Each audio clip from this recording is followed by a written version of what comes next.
জয় শ্রীরাম, জয় শ্রীরাম, জয় শ্রীরাম, জয় শ্রীরাম। কথিত আছে যে ভগবান শ্রী রামচন্দ্র এই সরিয় নদীতে, এই সরিয় ঘাটেই জল সমাধি নিয়েছিলেন।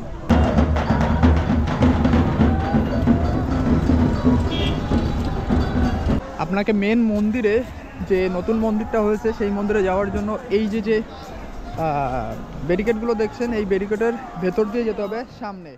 ঘড়িতে এখন 4টে বাজে। জয় শ্রীরাম বলে বেরিয়ে পড়লাম অযোধ্যার উদ্দেশ্যে। আর আজকে শুধু আমি একা যাচ্ছি না, অনেকে আছে। এই কনকনে ঠান্ডায় সকালে তাড়াতাড়ি স্নান করেছে। এই যে ভাস্কর ভাইয়া আর ডিম্পা আজকে মেকআপ করেনি। মেকআপ করেছিস? করেনি। কাকা আসছে, দিদা আসছে, আর সঙ্গে যাবে আরও আমরা যে ঘরে থাকি, নিচে ভাড়া থাকে, ওনারা দুজন যাবে। চলুন তাহলে সকাল সকাল জয় শ্রীরাম বলে বেরিয়ে পড়া যাক। আমরা যে গাড়িতে যাব, আমাদের গাড়ি চলে এসছে। আর আজকের যাত্রা আমরা গাড়িতে করেই করব। ভেবেছিলাম প্রথমে ট্রেনে যাব, কিন্তু না, গাড়ি করা হয়েছে।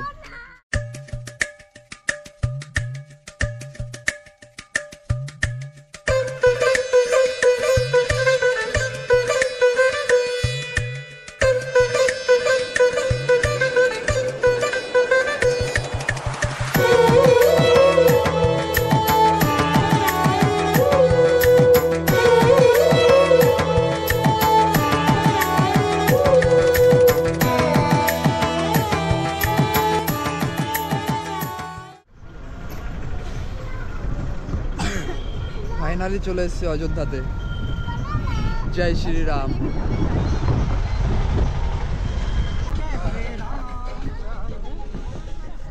ফাইনালি অযোধ্যার মাটি স্পর্শ করলাম। 8টা বাজে 16 মিনিট পৌঁছে গেছি। অনেক আগেই পৌঁছে যেতাম আমি। এই যে আমার কাকা, এটা, আর এই যে ভাস্কর ভাই, আর এদিকে আসছে এই যে একটা কাকি হয়, একটা কাকা, আর এইদিকে আছে এই যে দিদা, আর এই যে বোন। তো ফাইনালি অযোধ্যার মাটি স্পর্শ করলাম। জয় শ্রীরাম। এই যে নদীটা, নদীটা আরও অনেক দূরে চলে গেছে শীতের সময় এখন। এই সেই সরিয় নদী, যেখানে ভগবান শ্রী রামচন্দ্র জল সমাধি নিয়েছিলেন। তো ঘাটটি যেখানে নিয়েছিলেন সেই ঘাটটি আরও সামনে, অনেক দূরে, হনুমানগড়ির কাছে। তো আমরা সেখানে যাব।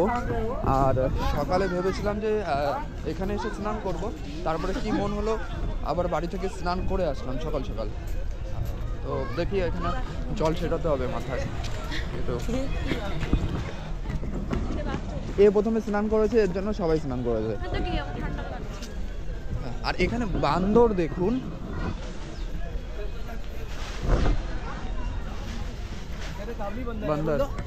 बंदर कम ही बंदर है। लड्डू तू भी बंदर है?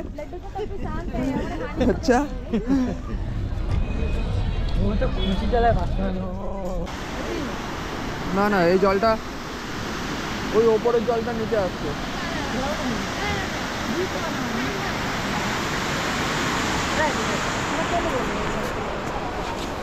সাইডে সরিয় নদী, আর তার এই যে এটা হলো খাল টাইপের করা, দুই সাইডে শান বাঁধানো। সকলেই হয়তো দেখেছেন, রিলস দেখেছেন। তো এই জায়গাটায় প্রদীপ ধরানো হয় দীপাবলির সময়। পুরো জায়গাটায় দীপাবলির সময় প্রদীপ ধরানো হয়। সামনে আরও আছে, ওইদিকে আরও লাইটিং সিস্টেম করা আছে। মানে সন্ধ্যার সময় জায়গাটা খুব সুন্দর লাগে। এই সেই সরিয় নদীর সরিয় ঘাট, যেখানে ক্রেতা যুগে ভগবান শ্রী রামচন্দ্র এই ভরাধামের লীলা শেষ করে বৈকুণ্ঠের উদ্দেশ্যে রওনা দেওয়ার জন্য জল সমাধি নিয়েছিলেন। আমাদের হিন্দু ধর্মে এই সরিয় নদীকে পবিত্র মানা হয় এবং পুণ্যার্থীরা অযোধ্যা আসার পরে প্রথমে এই সরিয় নদীতে স্নান করে তারপরেই মন্দির দর্শন করতে বেরিয়ে পড়েন। জয় শ্রীরাম।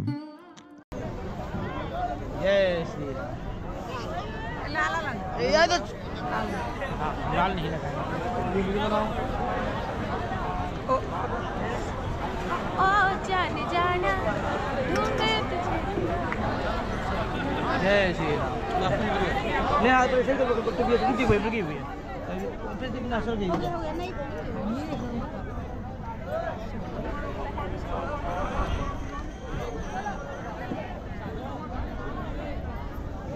आओ लक्ष्मी তো চলুন আমরা এখানে প্রথমে বোটিং করব। বোটিং করে নিই। আমাদের 800 টাকা পড়ছে টোটাল, পুরো বোট রিজার্ভ। আর আমার এখানে একজন কাকা ডিউটিতে আছেন মন্দিরের এখানে, তো উনি ফোন করেছিলেন, আমার সঙ্গে কথা বললাম, ওনার সঙ্গে দেখা করব। সিআরপিএফে চাকরি করে। हाथ अंदर करे ना, जैकेट पहन लीजिए जैकेट। আপনি যখন অযোধ্যা সরিয়ু নদীর ঘাটের কাছে আসবেন, এখানে এসে দেখতে পারবেন নৌকা বিহার করার জন্য অনেক নৌকা ছোট ছোট সারি সারি লাইন দিয়ে আছে। অযোধ্যা আসলে একবার হলেও এখানে নৌকা বিহারটা করবেন, দেখবেন খুবই ভালো লাগবে। আমাদের টোটাল 800 টাকা লেগেছে, মাথা পিছু 100 টাকা করে। আপনি চাইলে পুরো নৌকাটা বুক করে নিতে পারেন। ওনারা 30 মিনিট মতন আপনাকে ঘোরাবেন লক্ষণঘাট নদীর ওপারে রেলওয়ে ব্রিজের নিচ পর্যন্ত। এছাড়া এখানে ওয়াটার মেট্রো সার্ভিসও আছে।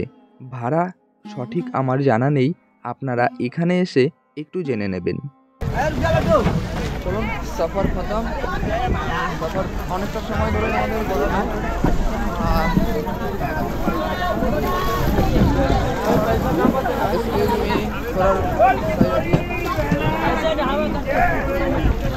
অনেকটা সময় ধরে ঘোরালো। এবার আমরা এখান থেকে যাব ডাইরেক্ট হনুমানগড়ি। আর কথিত আছে যে ভগবান শ্রী রামচন্দ্র এই সরিয়ু নদীতে, এই সরিয়ু ঘাটেই জল সমাধি নিয়েছিলেন। তো আমরা অনেকটা দূর দিয়ে ঘুরে ঘুরে আসলাম।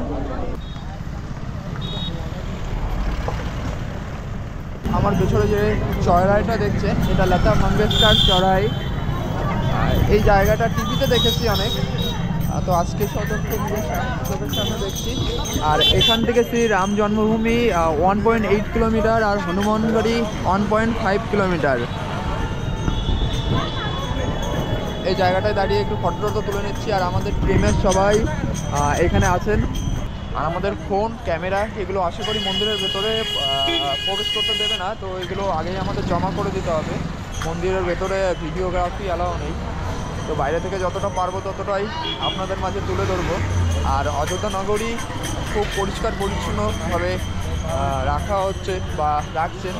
আর এই দিকে দেখুন, সেই জায়গাটা যেখানে আপনার যে প্রদীপগুলো জ্বালানো হয়। আর এখানে লাইটিংয়েরও শো কিন্তু আমরা দীপাবলির সময় দেখতে পাই এই জায়গাটা। তো অবশ্যই কাছে ওখানে যাব। আর ফ্যামিলির সঙ্গে এসেছি, তো জানি না কতটা কি কেমন কি আপনাদের মাঝে তুলে ধরতে পারছি আর কতটা দেখাতে পারছি। তো চলুন, যতটা পারবো ততটাই দেখাবো। আপনি যদি হনুমানগড়ি হেঁটে না যেতে পারেন, তাহলে এখানে 10 টাকা করে টোটোতে করে নিয়ে যাচ্ছে, 10 টাকা করে ভাড়া। হনুমানগড়ি যাওয়ার পথে বাঁ সাইডে পড়বে কনক ভবনে যাওয়ার রাস্তা। এখান থেকে হনুমানগড়ি আরও কিছুটা রাস্তা। আমাদের গাড়ি যেখানে পার্কিং করা আছে, সেখান থেকে মন্দিরের দূরত্ব অনেকটাই। অনেকক্ষণ ধরে হেঁটে যাচ্ছি, তবুও ক্লান্ত অনুভব করছি না। আর এখানে এসে একটা জিনিস মনে হচ্ছে যে অচেনা রাস্তাটাও যেন আমার খুব চেনা। হয়তো ভগবান রাস্তা চিনিয়ে নিয়ে যাচ্ছেন তার কাছে।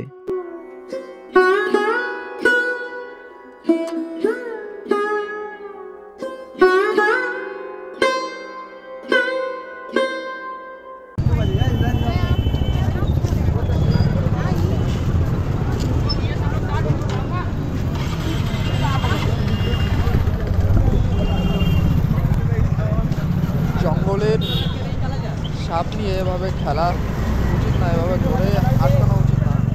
তো ওখানে একদম খেলা দেখাচ্ছেন। আর এদিকে হনুমানগড়ি ডান সাইডে, এই রাস্তাটা হনুমানগড়ি চলে গেছে সোজা। আমরা প্রথমে হনুমানগড়ি যাব। ভাস্কর, কেমন লাগছে বল? ভাস্কর আসতে চাইছিল না, ওকে জোর জবরদস্তি করে নিয়ে এসছে। আর আমরা হনুমানগড়ির যে গলি, সেই গলিতে, মন্দিরের গলিতে ঢুকে গেছি। দু সাইডে পুজোর সামগ্রী সব কিছু পেয়ে যাবেন। দোকান কিন্তু একদম দেখুন সকাল সকাল খুলেছে, অ্যাভেলেবেল। আর এখান থেকে মন্দিরের ডিস্টেন্স কিছুটা।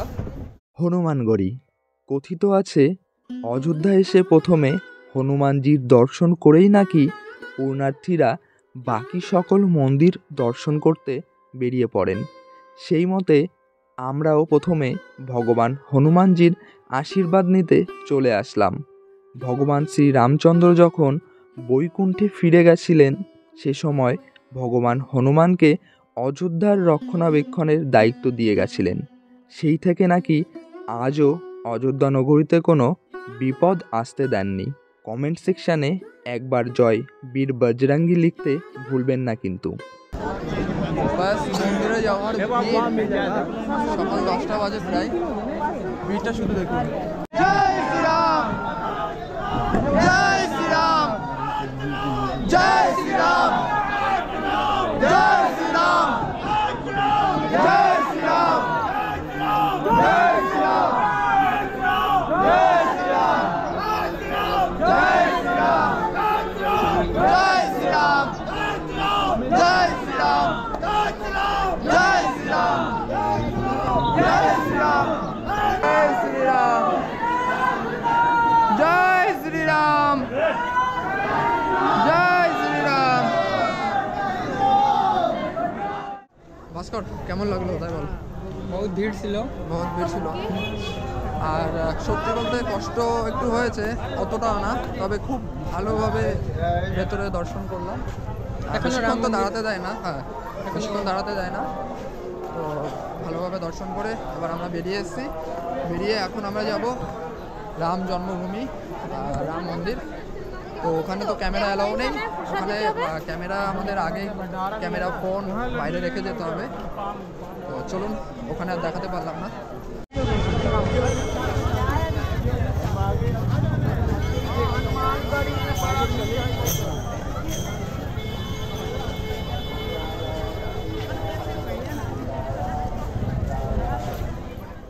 হনুমান মন্দির তো দর্শন হলো, এবার সেখান থেকে চলে আসলাম দশরথ মহল। এই সেই দশরথ মহলের প্রবেশদ্বার, যে দ্বারের মাটিতে মিশে আছে আমার ভগবান শ্রীরামচন্দ্রের পদধূলি। এই সেই রাজবাড়ি প্রাঙ্গণ, যার প্রতিটা কোণায় কোণায় জড়িয়ে আছে আমার ভগবান শ্রীরামচন্দ্রের বাল্যকালের স্মৃতি। এই সেই প্রাঙ্গণ, এই সেই মন্দির যেখান থেকে পিতার আদেশ পালন করতে আমার ভগবান রাজসুখ ত্যাগ করে মাতা সীতা এবং ভগবান লক্ষ্মণকে সঙ্গে নিয়ে বনবাসের উদ্দেশ্যে রওনা দিয়েছিলেন। আজও যেন সেই স্মৃতিগুলো এখানেই পড়ে আছে।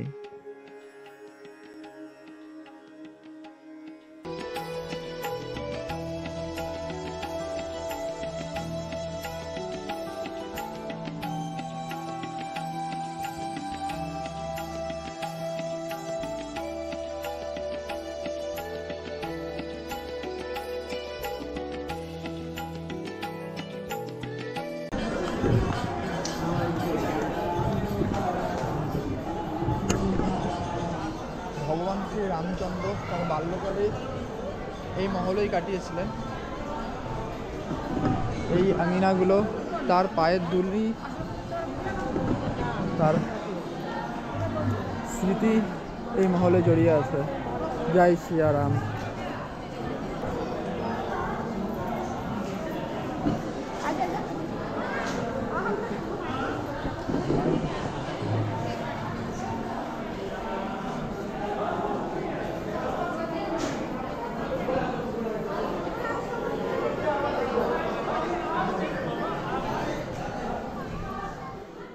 আপনাকে মেন মন্দিরে, যে নতুন মন্দিরটা হয়েছে সেই মন্দিরে যাওয়ার জন্য এই যে ব্যারিকেডগুলো দেখছেন, এই ব্যারিকেডের ভেতর দিয়ে যেতে হবে সামনে।